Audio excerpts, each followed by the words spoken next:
পূজাৰ বতৰত মজাৰ খবৰ। এইবাৰ ড্ৰাগছ মাফিয়াই অপহৰণ কৰিলে ড্ৰাগছ মাফিয়াক। ঘটনাৰ স্থান হ'ল অসমৰ সৰ্বাধিক ড্ৰাগছ ধৰা পৰা আৰু এক শ্ৰেণীৰ বাংলাদেশী মূলৰ বিশেষ সম্প্ৰদায়ৰ অপৰাধৰ ভূস্বৰ্গ নগাঁও।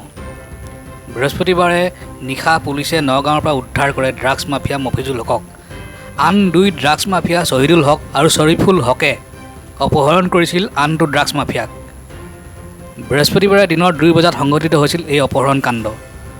অপহৰণকাৰী মাফিয়াই ডিমাণ্ড কৰিছিল 2 লাখ টকা। নগাঁও আৰক্ষীৰ অপৰাধ শাখাৰ অতিৰিক্ত আৰক্ষী অধীক্ষক পাৰ্থপ্ৰতিম শইকীয়াই এই অভিযানত লিড কৰিছিল আৰু অপৰাধী মাফিয়া শ্বাহিদুল হক আৰু শ্বৰিফুল হকক গ্ৰেপ্তাৰ কৰিছিল।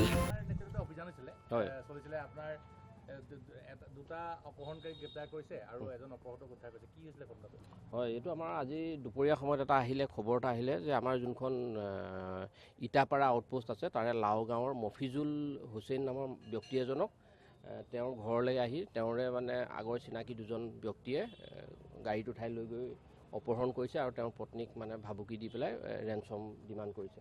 লগে লগে হয়, পইচা দাবী কৰিছে। লগে লগে আমি এটা অপাৰেশ্যন চলাই পেলাই যোনজন ভিক্টিম আছিলে তেওঁক উদ্ধাৰ কৰোঁ আৰু ঘটনাত জড়িত শ্বহিদুল আৰু শ্বৰিফুল এই দুইজনকে আমি এতিয়া কৰাই থওঁ। নহয়, এইটো আমি এতিয়া তদন্ত চলি আছে। কিহৰ লেনদেন বা কিহৰ হেৰিয়াত হৈছে সন্দেহ আছে যে কিবা নিগেটিভ এণ্টিচিডেণ্ট থাকিব পাৰে। News desk report E24 live breaking.